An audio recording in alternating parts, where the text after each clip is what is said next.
when they get sounds of fear. E eu quero chegando de forma bastante contundente, amém? Eu quero lançar uma pergunta para você. Quem aqui é convertido? Ninguém. Faz um sinal com a sua mão, quem é convertido? Quem é convertido aqui? Se sim, levanta a mão. Precisa desenhar, né? Me ajuda, gente, vocês estão dormindo? Quem aqui é convertido, levanta a mão. Amém? Então vocês imaginam do que eu estou falando, certo? Vocês têm mais ou menos uma vaga ideia do que é ser convertido, ok? Muito bem.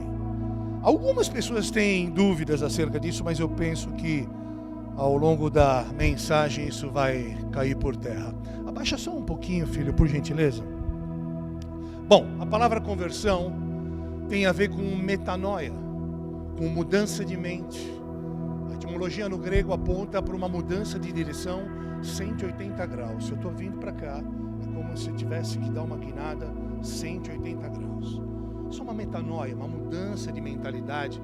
A gente usa aqui muito o termo mindset, reprogramação mental, uma mudança de pensamento acerca das questões da vida, acerca da cosmovisão que temos.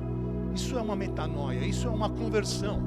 É nos converter de um caminho para outro. Faz sentido? Então, dentro do dialeto evangeliquez, você sabe o que é conversão. Dentro do que é a palavra em sua etimologia, você também sabe o que é. Perfeito? Bom,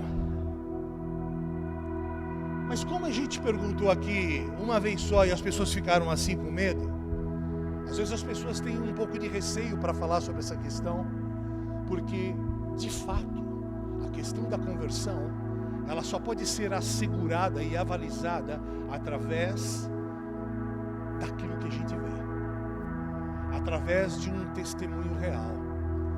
Não basta que nós tenhamos uma informação, não basta que nós tenhamos uma mudança até de mentalidade, se isso não se revelar naquilo que somos, naquilo que fazemos.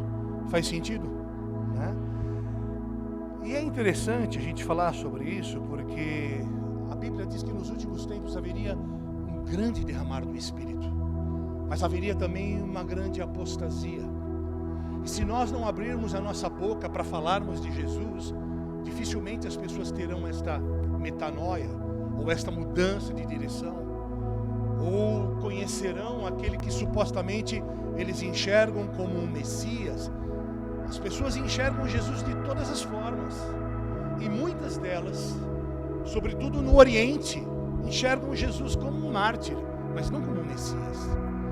Ontem eu estava vendo, e foi muito triste para mim, cristãos, judeus, messiânicos, ministrando em Israel. Eles ali perto do Muro das Lamentações, aliás, eu vou indicar isso para vocês. Eu não tenho agora de cabeça o nome deste canal no YouTube. Mas era triste perceber que os israelenses, um povo tão intelectualizado, tão sábio, tão inteligente, eles sequer leram o Novo Testamento. Eles são o povo de Deus, mas sequer conhecem quem é Yeshua. Muitos não sabiam quem era Jesus.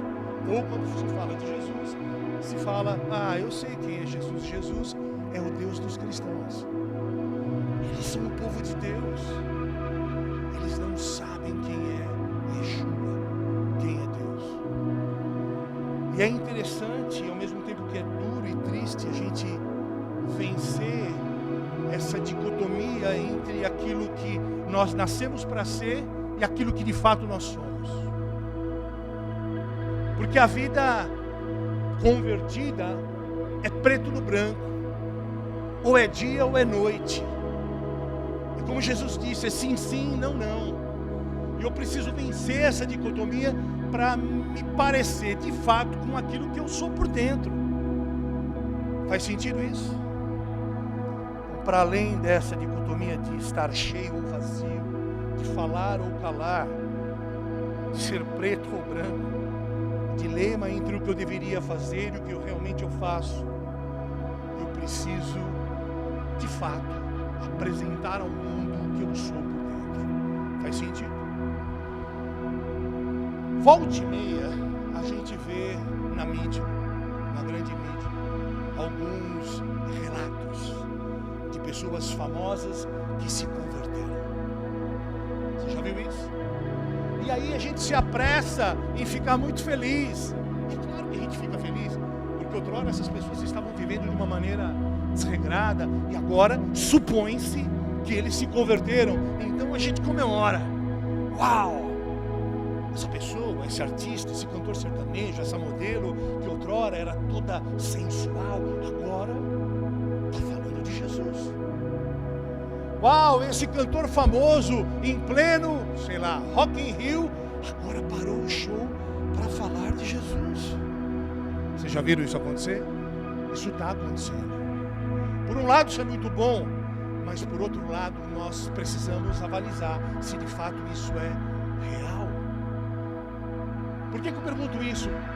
Para que a gente faça uma reflexão. E essa é uma noite de reflexão. É uma noite de ser testado por Deus. Será que nós somos de fato convertidos? Será que com o passar do tempo, com o passar dos anos, algumas áreas das nossas vidas ainda não foram convertidas? Será que nós, em nossa certeza que somos convertidos, na verdade não estamos convencidos? E é importante e muito saudável esse exercício, a fim de que nós possamos ver aonde estamos, aonde realmente estamos diante do Senhor. Porque ou a nossa vida fala que sim, ou a nossa vida vai falar que não. Faz sentido isso para vocês? Ou seja, toda suposta conversão vai precisar ser avalizada. E toda suposta conversão de um midiático faz barulho, mas a mão inversa também faz barulho, que é o chamado desconvertido. Era aquele cara ou aquela pessoa que vivia na sala VIP do mainstream gospel, mas que agora resolveu dar a meia volta e se desconverteu.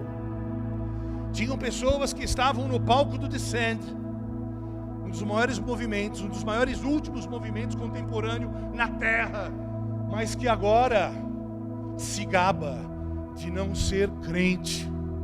Vocês sabem do que eu estou falando, né? Desconverteu. E aí é um barulho danado. Por isso, nós precisamos vencer essa questão que faz parte da vida cotidiana do pseudo-cristão ou do evangélico, que é um termo que eu não gosto, acerca da conversão. Será que somos convertidos de fato? E aí nós vamos refletir um pouco sobre essa questão e buscar estas respostas. Mas eu preciso de respaldo para dizer que eu sou de fato convertido. Qual é a situação desejada por Deus para nós? Qual é a situação ideal e qual é aquela que de fato eu vivo? Como respaldar essa tal de conversão? O que de fato é o que chamamos de conversão? Será que existe um ponto comum entre o que pensamos ser e o que de fato somos? Ou existe um gap, uma lacuna, um hiato que nos deixa entre o que somos e o que não somos e a gente acha? Será que existe um ponto comum? Sabe por quê? Porque conversão é uma questão concreta. Na questão da conversão não cabe relativização, não cabe subjetividade. Ou se é ou não se é. É como estar grávida. Olhe para mim. Ou você está grávida ou você não está grávida. Ou alguém aqui já viu uma mulher meio grávida? Não, eu estou meio grávida. Você já viu? Como fala para mim, irmão, que eu vou orar por você. Porque isso é uma anomalia, isso é sobrenatural. Ou se é ou não se é. Será que nós estamos nesse gap? Será que nós, cristãos, vivemos nesta bolha, neste hiato, neste gap, nesta lacuna? Porque eu não sou o que eu sou. ou o que eu deveria ser, ou eu acho que eu sou, mas de fato minha vida não me respalda. Vocês estão me entendendo? Eu deveria ser algo que de fato, na verdade, eu não sou. E aí este é o ponto. Será que eu sou de fato convertido? Não, eu tive um encontro incrível, visceral, brutal com Deus, eu creio. Mas aí eu tenho que pensar, será que existem áreas da minha vida que ainda estão dentro desse gap, desta bolha? Será que existem ainda gavetas fechadas na minha vida, onde eu relativizo essa questão da conversão? Porque conversão, eu volto a dizer, é algo concreto, não se relativiza. Conversão é ter todo o meu ser, todas as minhas células, tudo o que penso, o que sou, tudo convertido a uma pessoa, Cristo. Tudo o que eu sou, convertido a Cristo. Tudo o que eu penso, convertido a Cristo. Faz sentido?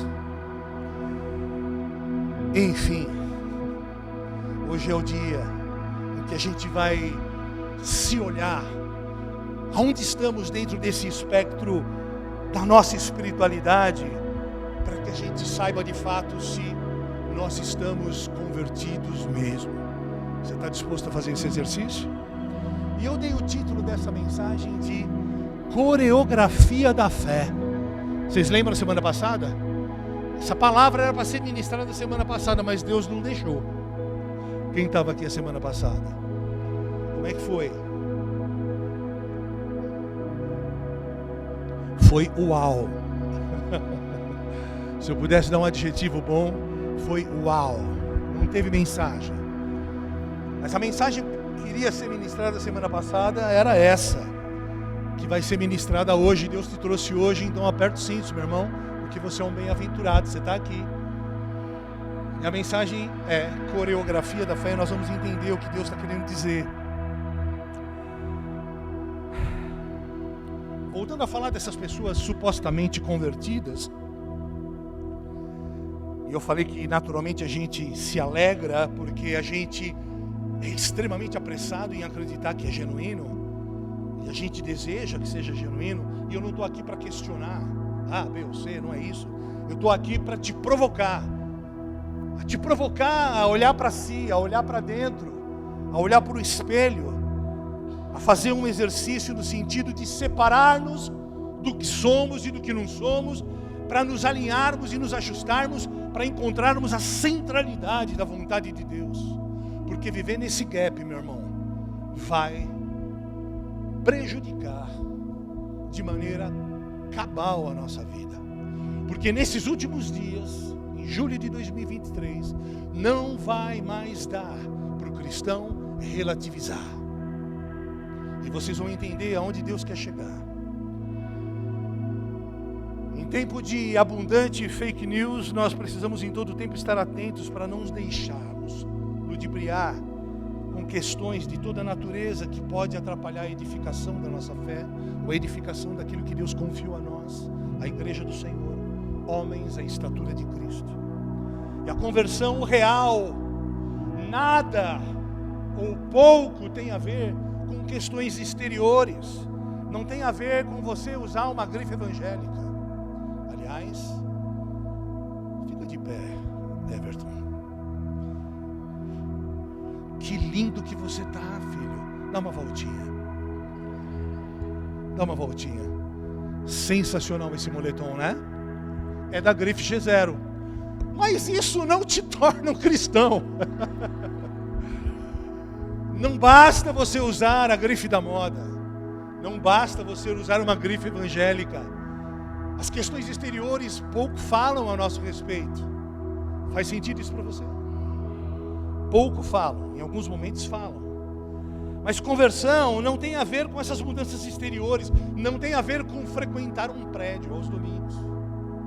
Conversão nada tem a ver com fazer parte de um grupo que se reúne aos domingos, em nome de Jesus. Conversão não tem a ver com frequentar uma reunião onde todo mundo usa o dialeto evangeliquez. A paz do Senhor, varão. Está amarrado, irmão. Olha o manto, corta a cana, descasca a cana, chupa a bala house. Não tem a ver com isso uma conversão real e genuína. Conversão nada tem a ver com mudança de vocabulário. Mudança de vocabulário tem muito pouco a ver com aquilo que de fato aconteceu ou não por dentro.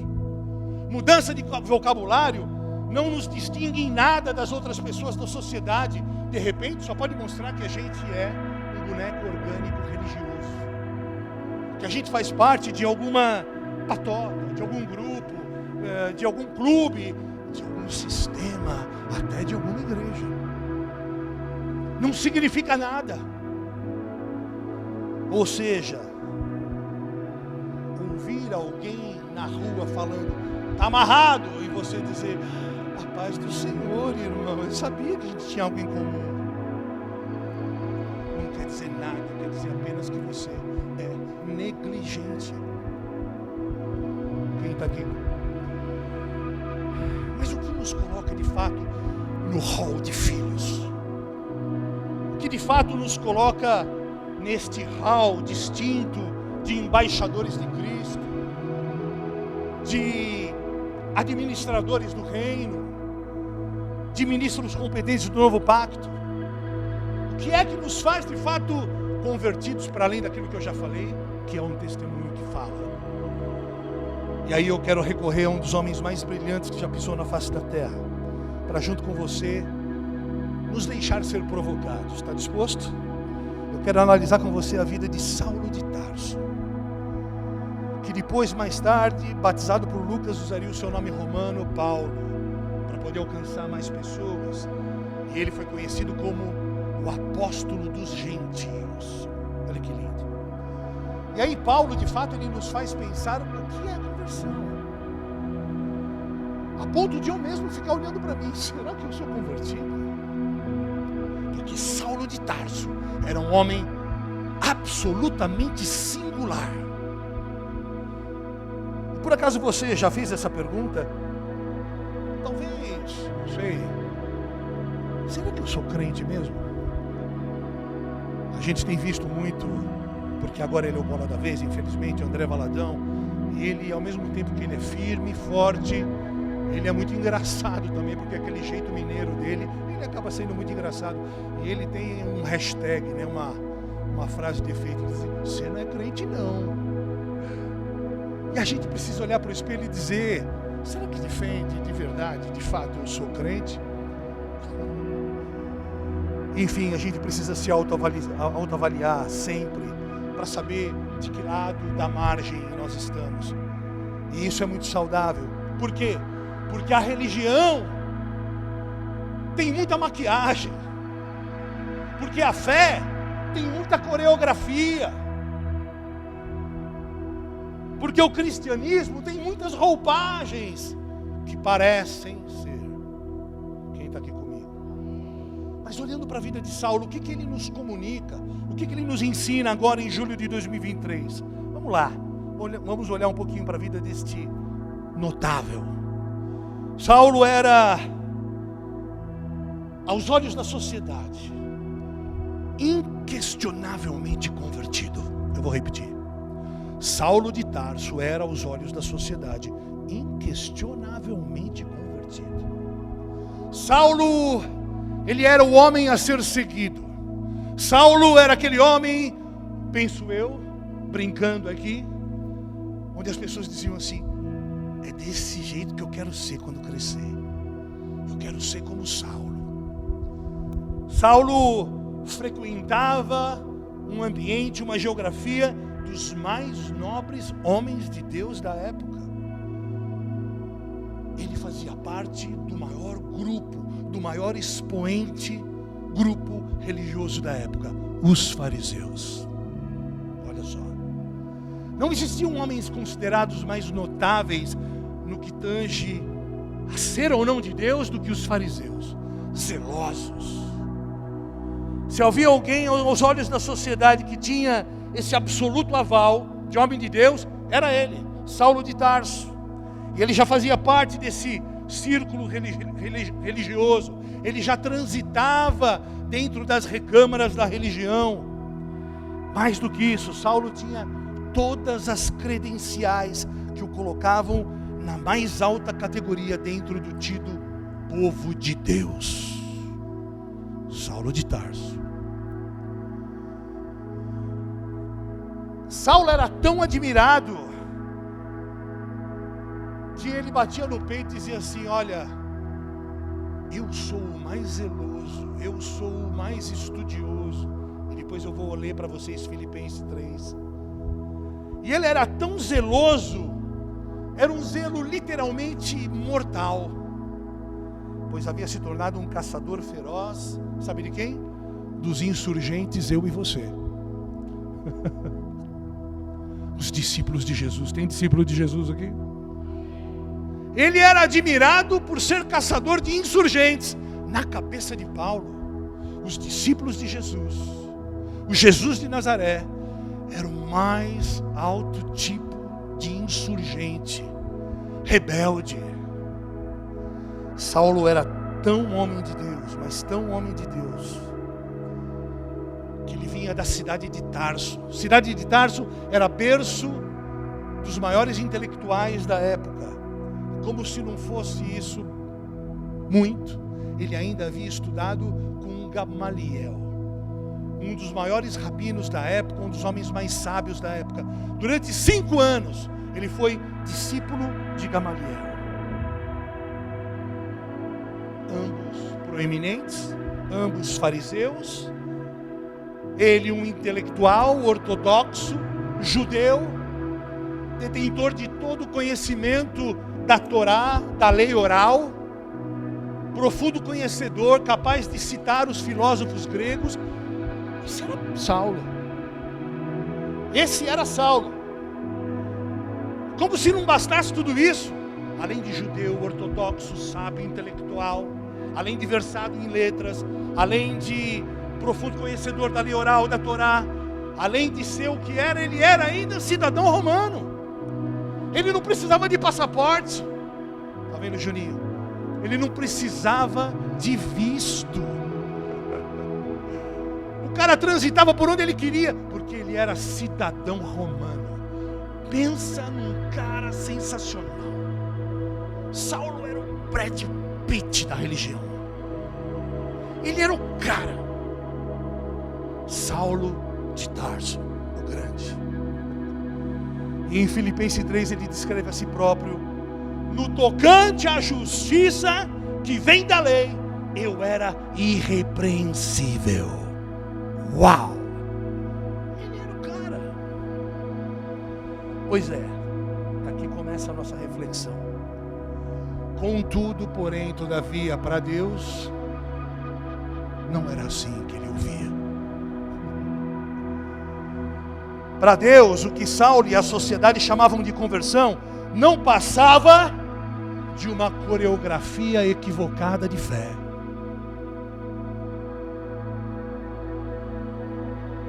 E tudo aquilo que Saulo e a sua micro-sociedade que orbitava ao redor dele faziam, nada mais era do que um erro crasso da religião da época. Mas aos olhos da sociedade, se havia alguém que não precisava de conversão, era Saulo. E aí eu te pergunto, se foi assim com Saulo, será que nós corremos o risco de realmente não sermos convertidos? Será que nós corremos o risco de ainda deixar algumas gavetas fechadas em nossa vida que precisam de conversão? Eu estou com você. Para Deus, presta atenção, o que faltava para Saulo era aquilo que faltava para toda a humanidade: uma conversão real. Uma conversão real. Porque a tua vida não fala que você é convertido, meu irmão. Volte para o secreto. Mas como assim? Saulo era o cidadão mais justo e zeloso da época. Sim. Ele era o mais justo e zeloso da época. Como assim Paulo precisava de uma conversão? Ele era, dentre os homens de Deus, o maior. Ele era o mais respeitado da época, um intelectual brilhante. Aquele homem sabia tudo das Escrituras e era o mais sábio dentro dos rudimentos judaicos da época. Como testemunho de homem de Deus, ele era notório, apaixonado, veemente em tudo o que fazia. Não havia homem mais apaixonado do que ele, a ponto de ele ser um caçador de insurgentes. Você já imaginou você ser tão zeloso que você caçava quem não era de Deus? Porque na cabeça de Saulo, os discípulos de Jesus não eram de Deus. Tente se colocar na roupa de Paulo ou de Saulo. Veja o zelo desse homem, a paixão desse homem. Ele estava esperando ainda aquele que viria a ser consumador. Saulo tinha a esperança que nós temos e que nós já experimentamos. E eu penso que assim como nós, Saulo pensava assim: Deus é corintiano, está amarrado. Mas Saulo pensava assim: Deus também é fariseu. Quando ele voltar, eu certamente, por conta da minha vida, a minha integridade e meu zelo, eu serei um dos primeiros a estar com ele, porque Deus é fariseu. Porque os fariseus são de fato o povo de Deus. Então eu serei um dos primeiros. Eu vou me assentar na mesa. Esse era o pensamento de Saulo. Assim como nós, evangélicos, erroneamente achamos que quando a gente chegar no céu, se é que a gente vai chegar no céu, em nome de Jesus, vamos, a gente vai achar só evangélico lá.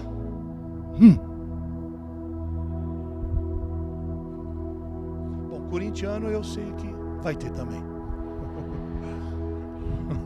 Amém.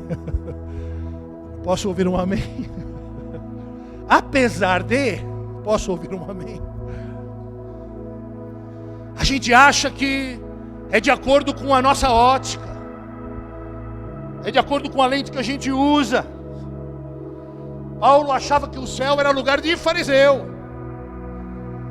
E Jesus olhava assim para ele: ai, Saulo, você só me dá trabalho, hein, filhão? Te ensinei tanto. E Paulo peito dizia: certamente eu serei um dos primeiros a herdar as benesses do céu.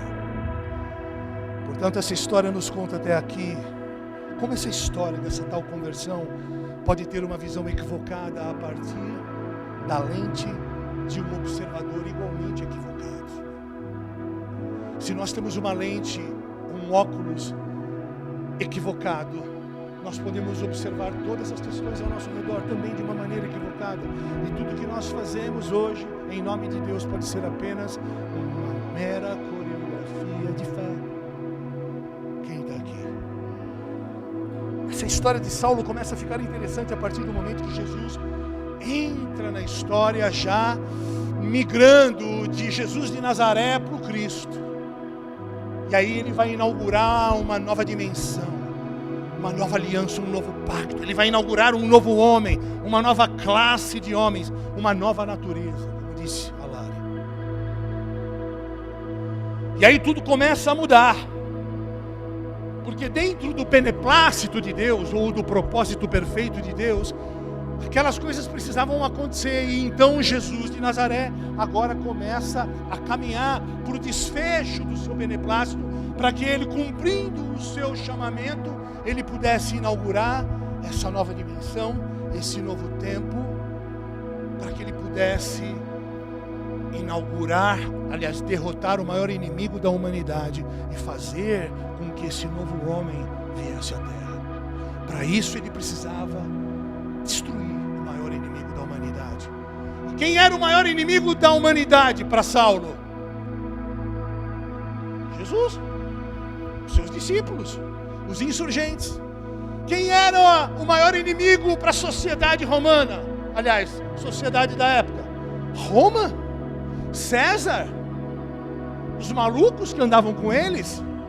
Quem era o maior inimigo da sociedade para aqueles que viviam em Roma? Os cobradores de impostos. Tudo dependia da lente do observador. Quem está comigo? Mas para Deus, o maior inimigo da humanidade chamava-se morte. E então, aquele Jesus que outrora era o Jesus de Nazaré, ele morre em meu e em seu lugar. E ao terceiro dia, ele ressuscita e ele inaugura um novo tempo, uma nova aliança, um novo pacto, uma nova dimensão, onde tudo se faz novo. Tudo se faz novo. E as coisas velhas ficam para trás. E ele faz todas as coisas novas nele. Uau! Que coisa tremenda. A morte agora derrotada. Como diz o Alexandre aqui no início da primeira canção, nós estávamos desgarrados, como ovelhas desgarradas. Nós estávamos perdidos, fadados a uma morte eterna. Mas agora Jesus banca o meu pecado. Ele mata a morte, para que agora eu tivesse vida, e vida zoe, vida de Deus. Aleluia. E agora, com a morte subjugada, ele pode, inaugurando esta nova classe de homens, liberar estes novos homens para serem tal qual ele é. Uau! E Saulo, no meio desse furacão, desse turbilhão, olhando agora sobre uma outra perspectiva. Como assim? Porque os boatos corriam à solta. Olha, aquele a quem tu persegues, ele derrotou a morte, ele ressuscitou, a tumba está vazia. O quê? O quê? Aquele lá, o rei dos judeus, nem fariseu ele é. Ele não tem a grife fariseu. Ele é um insurgente, um rebelde. E outra coisa, ele foi crucificado.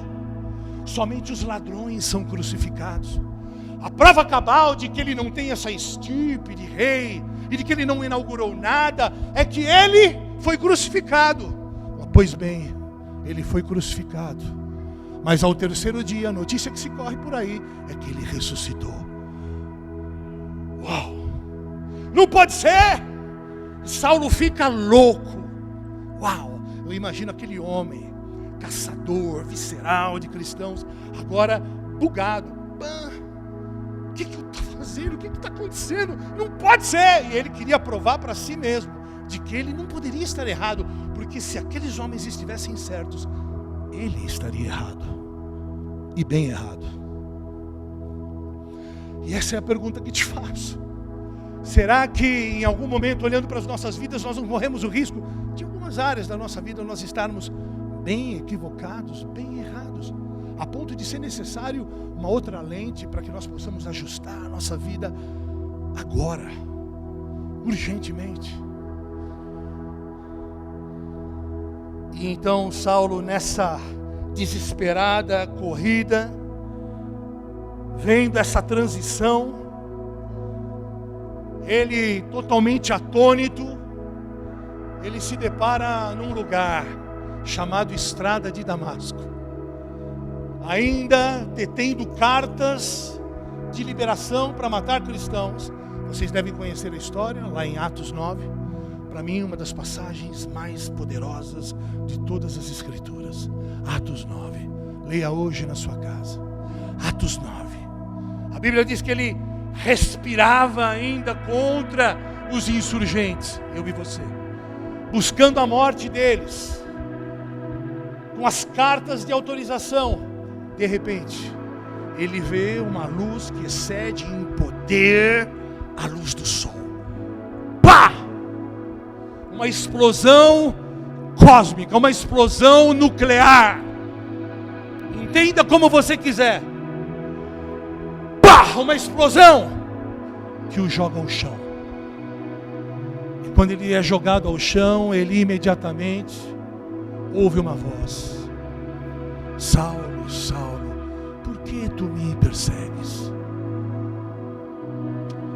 Saulo, Saulo, por que tu me persegues? E então ele pergunta sabiamente: quem és tu, Senhor? Eu sou Jesus a quem tu persegues. Duro é para ti resistir a mim. Duro é para ti recalcitrar contra os aguilhões. Será que eu e você hoje mesmo não estamos resistindo a Deus em alguma área de nossa vida? E eu te explico como nós podemos fazer isso. Nós podemos fazer isso deixando áreas de nossas vidas que ainda não receberam o milagre da conversão. E eu vou te dar um exemplo. Quando você se relaciona com alguém por 1 mês, 2, 3, 1 ano, e você não estende a salvação a ele, quando você não fala de Jesus para ele, quando você namora alguém que ainda não conhece Jesus, mas você não fala de Jesus para ele, quando você vê alguém em perigo, um marido, um cônjuge, alguém em pecado e você não corrige ele, você está permitindo que ele continue vivendo na escuridão. Faz sentido isso para você? E de repente Saulo agora se vê no caminho. E quem estava no caminho? Jesus. Não mais o de Nazaré, mas o Cristo ressurreto. Eu quero dizer para você, meu irmão, minha irmã, se você está no caminho, Jesus, o Cristo, está se colocando no teu caminho. Mas vai necessitar de você e de mim uma boa resposta. Porque Ele é o bom pastor, como disse a Lari. E é Ele quem se coloca no teu caminho. É Ele que se coloca no teu caminho por amor a você. Porque Jesus, o Cristo, tinha tudo agora para se vingar daquele homem de Tarso. Porque agora ele era, não que não fosse antes como Jesus de Nazaré, mas agora ele era o Deus. E ele poderia pisar ou se vingar de Saulo como quem pisa numa barata. Mas ele escolheu amar Saulo. Ele disse: Saulo, Saulo, Saulo, eu tenho um plano para ti. Tem um morceguinho aí? Receba, em nome de Jesus. Receba salvação, cura, libertação. E ele está lá, agora, atônito. Atônito. E eu te pergunto, de que lado da estrada, da margem da estrada de Damasco, você se encontra hoje? Você está do lado do caçado ou do caçador? Sabe o que eu aprendo com essa história? Que ser um grande entendedor das Escrituras é mais do que obrigação minha. Sabe o que eu aprendo com essa história? Que pregar bem, falar bem, chorar bem, não quer dizer nada. Ficar bem na foto com todo mundo, alisar todo mundo, não falar a real para todo mundo, vai te complicar. Porque ou você mostra que você é convertido em tudo que você faz, ou você não é. Ou você é todo convertido, ou você é inteiro convencido. A provocação aqui hoje do Espírito Santo é nos arrancar de um lugar de conforto, de engano, de uma coreografia equivocada da fé, para nos colocar como baluartes, como bandeiras, em tempos onde só os valentes vão prevalecer. Porque quem estiver fazendo média, não vai sobreviver nestes tempos. Ah, veja bem, eu não posso falar na igreja que eu concordo com o André Valadão, porque senão vai dar problema. Eu não posso falar bem que o André Valadão tem razão, porque senão algumas pessoas da igreja vão embora. Não, porque eu te amo, eu falo que concordo com ele, porque ele está pregando Bíblia. Porque quem fala o contrário é o falso profeta que não te ama. Quem não fala para o cônjuge que ele está em pecado, não ama e não conhece a Deus. Quem espera 1 mês, 1 ano, 2, 3, achando que o passarinho azul vai falar para quem tem que falar de Jesus, o que você deveria falar, o que você deveria fazer, a responsabilidade que é sua. Quem está aqui comigo? O que eu aprendo com essa história é que ter todos os trejeitos de quem é cristão,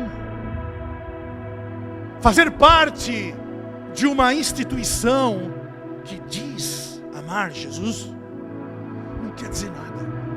O que eu aprendo com essa história é que ter cartões de crédito, passaportes que me avalizam em todo mundo, pregar fora ou do Brasil, dentro do Brasil, em todos os lugares, não quer dizer nada se a minha vida não for respaldada por testemunho. Isso tudo me ensina que não basta ser o cara da moda, que fazer parte da igreja da moda na cidade, se eu não me colocar no lado correto da margem da estrada de Damasco da vida. Eu me alegro em ser o caçado. Eu tenho prazer em ser caçado. Muito prazer. Eu sou o ministro do reino. Deixe que persigam, deixe que batam. Eu não estou interessado em ficar bem na foto. Quem está aqui? O que eu aprendo com essa história é que ser vigoroso, fleumático, é que entender as Escrituras não faz mais do que, não é mais do que minha obrigação, mas não me garante, não me dão a certeza de que eu estou edificando algo real para Deus. O que eu aprendo com essa história é que fazer parte de uma grande igreja, muitos ministérios, vários bispos, vários supervisores, vários não sei lá o que, não quer dizer nada para Deus se você não estiver no centro de sua vontade. Sabe por quê? Eu já falei isso antes. Porque nestes tempos o diabo vai fazer com que as igrejas cresçam. E quando o joio crescia com o trigo, a parábola do lavrador nos ensina: não, vamos limpar, vamos tirar o joio. E ele foi categórico: deixe que cresça junto. Deixe que cresça junto. Ou seja, o trigo vai crescer do teu lado, irmão. Aliás, vou mudar. O joio vai crescer do teu lado, porque você é trigo em nome de Jesus. Receba. As igrejas vão crescer. O problema é que a síndrome da religião nesses últimos dias, sabe o que é? É Satanás promovendo o crescimento das igrejas. Não. É Satanás promovendo o crescimento das seitas evangélicas e deixando as verdadeiras igrejas vazias. Guarde isso. O que eu aprendo com isso? Que ser um ortodoxo, ser um intelectual, eu não estou dizendo para você ser um tolo que não estuda, ok? Mas ser um cara empolado, que se jacta da sua sabedoria, cheio de dedos, fresco espiritual, desculpa o termo, não quer dizer nada. Paulo era fariseu de fariseus, o mais zeloso entre os zelosos. E no que tange a lei, eu sou o mais zeloso. E Deus dizendo assim para Saulo: Saulo, Saulo, você nem convertido é. E se eu te falar que quem você caça são os que realmente são convertidos, você vai cair duro. Quem está aqui? Mas Deus, em seu infinito amor, Ele se coloca na estrada. Ele se coloca na estrada das nossas vidas, para nos vencer, para nos derrubar do nosso orgulho, para nos arrancar dos nossos equívocos. Porque a gente entra e sai de igreja como se a gente trocasse de roupa. Porque por qualquer razão fútil, a gente rompe com os irmãos.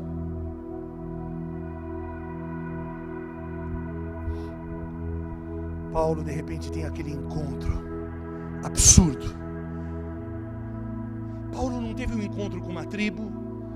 Paulo não teve um encontro com uma sociedade secreta. Paulo não teve um encontro com um guru legal. Paulo não teve um encontro com um coaching da moda. Paulo teve um encontro com Cristo. uma pessoa. Sabe o que não é conversão? Uma conversão ao mundo ou ao submundo evangélico. Isso não é conversão. Conversão real é conversão a uma pessoa, Cristo. E hoje eu quero, junto com você, clamar a Deus para que o Senhor se coloque em nosso caminho e que Ele faça de novo. Que Ele faça de novo acontecer aquela explosão de amor que nos fez acreditar que de fato somos convertidos, e eu creio que somos convertidos.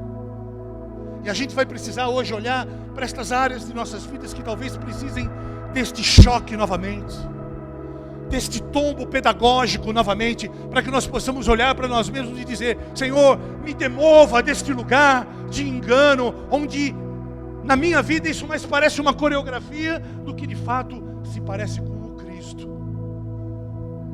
Esse é o convite para nós, para Ele nos arrancar de um caminho próprio, de um reino próprio, como Ele fez outrora, nos transportando do reino das trevas para o reino do Seu maravilhoso Filho.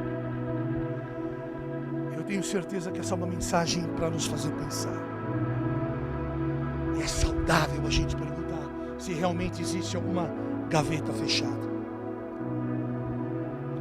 E agora Paulo, não mais Saulo, se tornando um novo homem, ele mesmo chega à conclusão, louvado seja Deus, que fazer parte de um poderoso e influente grupo religioso da época, fazer parte de uma linhagem respeitável, ser versado em letras, ortodoxo, conhecedor da lei oral, ser intelectual cujo professor era Gamaliel, isso não foi nada para ele. Ele chegou em si, caiu em si e percebeu que aquilo não passou de uma grande dança em nome de Deus. Ele percebeu que fazer parte daquilo não foi suficiente para lhe assegurar que ele estivesse certo no momento mais delicado de sua vida. Nós precisamos tomar cuidado que de fato a gente pensa que somos. Para finalizar, eu quero chamar um louvor aqui. Eu quero voltar a dizer alguns aspectos da conversão. O que é conversão e o que não é conversão, para gravar no teu espírito. Presta atenção em mim, não na movimentação deles. Conversão. Presta atenção, conversão.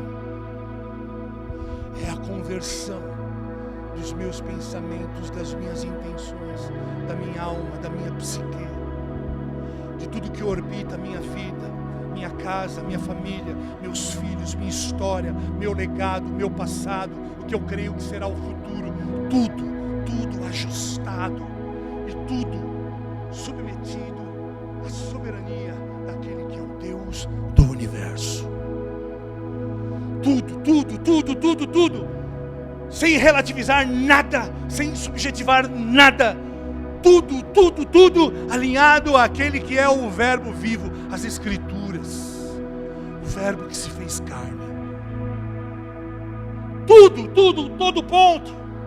Eu quero aqui te dar um exemplo que parece ser bobo, mas quando eu me converti, eu tinha dificuldade com algumas coisas da Bíblia, tais quais a parte de Jonas, onde Jonas foi engolido por um grande peixe. Eu falei, mas isso não pode ser. E eu tenho, graças a Deus hoje, pelo Espírito Santo, as respostas todas que eu buscava em Deus, sobre teoria da evolução, sobre outras questões, sobre questões geopolíticas, sobre as questões escatológicas, sobre o livro de Daniel, sobre o livro de Apocalipse. São questões que eu busquei, para não permitir errar e relativizar nada. Mas voltando a Jonas, eu pensava assim, é impossível um homem ter ficado 3 noites, 3 dias no ventre de um peixe. E aquele sinal de Jonas, na verdade, é um sinal profético, porque ele era um tipo de Cristo.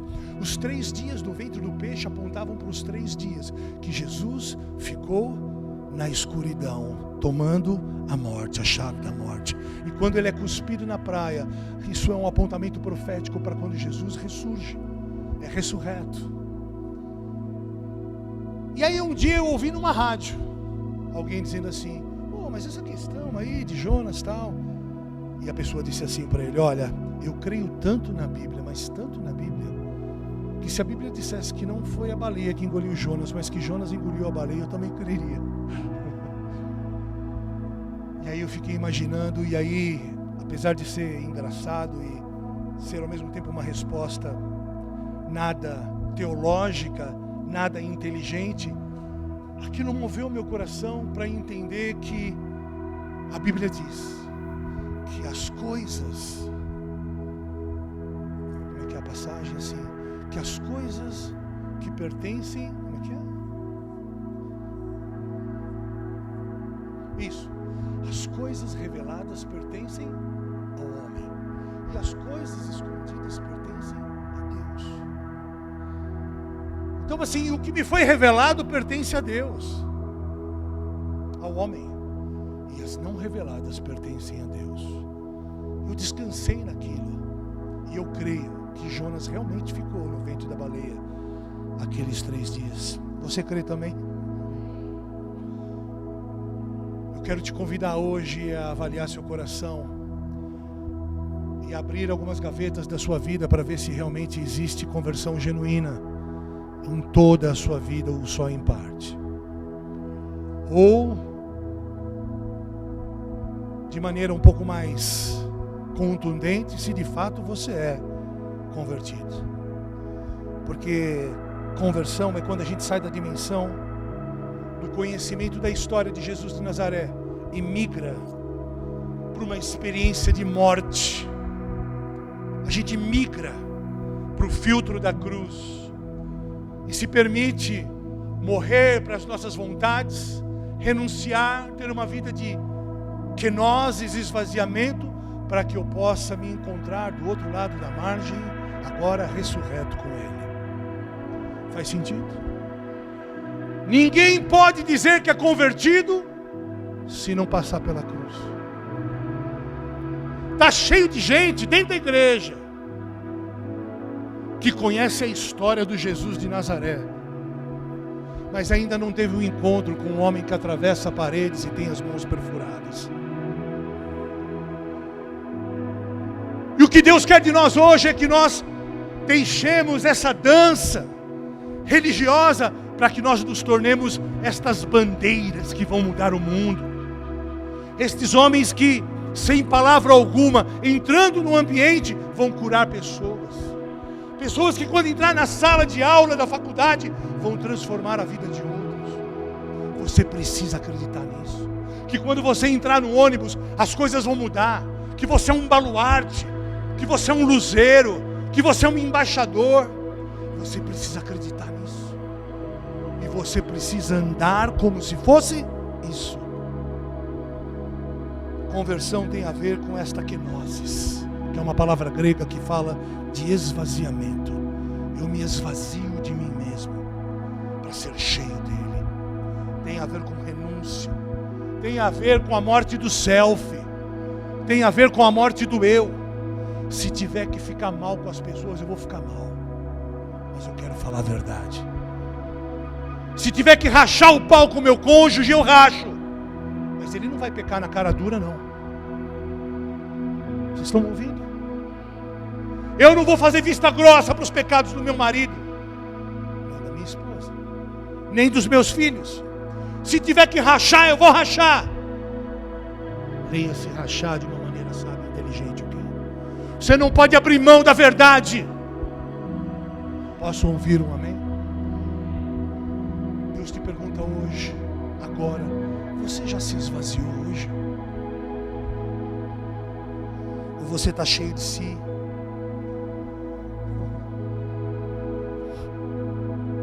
Portanto, conversão é levar cativo todo pensamento a Cristo. Cada centímetro do nosso ser até Cristo. Tudo tem que estar convertido a Ele. É uma nova ótica, uma nova mente, uma nova cosmovisão acerca da vida, do casamento, dos filhos e tudo mais. Não é conversão real a subjetividade, a relativização. Conversão é voltar as costas, presta atenção. Conversão é voltar as costas para os meus ídolos. Teu ídolo pode ser, de repente, sabe quem? Teu marido, tua esposa. Ídolo é qualquer um que você coloca acima de Deus. Ídolo pode ser o teu time de futebol. Ídolo pode ser teu filho. Ídolo pode ser sei lá quem. Chegou o tempo de você dar as costas para o teu ídolo. Porque você super protege o teu ídolo. E nada acontece porque você criou um bezerro de ouro dentro de casa. Para com isso que você vai matar quem você ama. Para de criar um bezerro de ouro dentro de casa. Não é conversão, concessão para o seu filho. Ah, porque ele é o pastor, então a filha do pastor. Não! Para ela é mais difícil. Não tem concessão.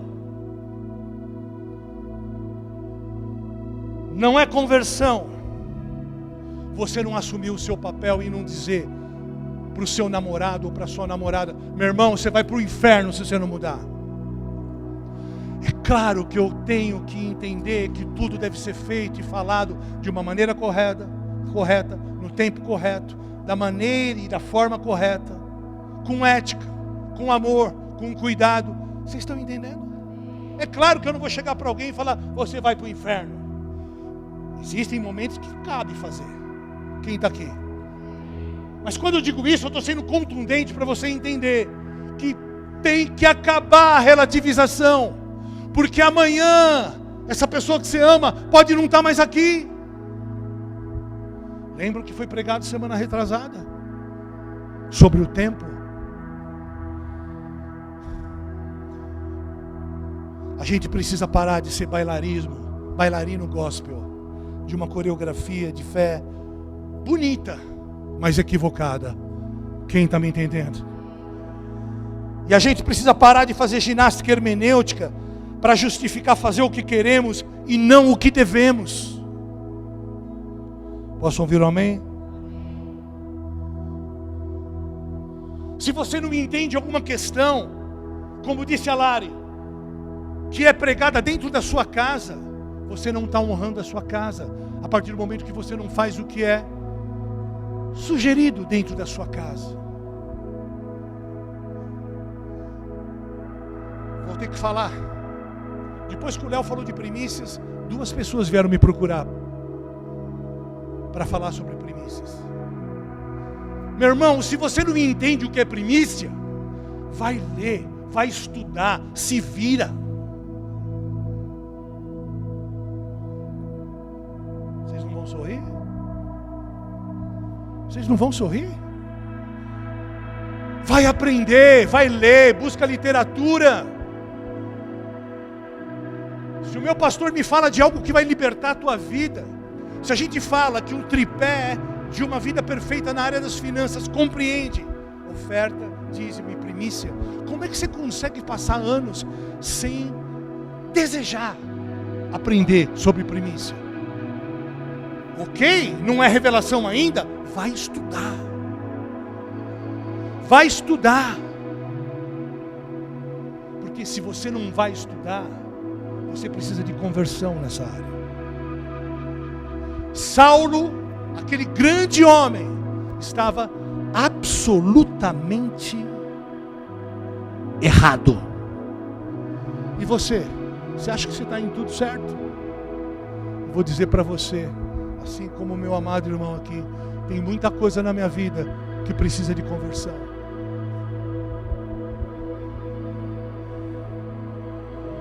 Mas o fato é que eu preciso romper com essa coreografia equivocada de fé, para que eu passe agora a viver uma coreografia de verdade. Eu já estou finalizando. Se você não pode ser o que você faz esporadicamente, cuidado, porque você se tornará em pouco tempo o que você escolhe fazer sistematicamente.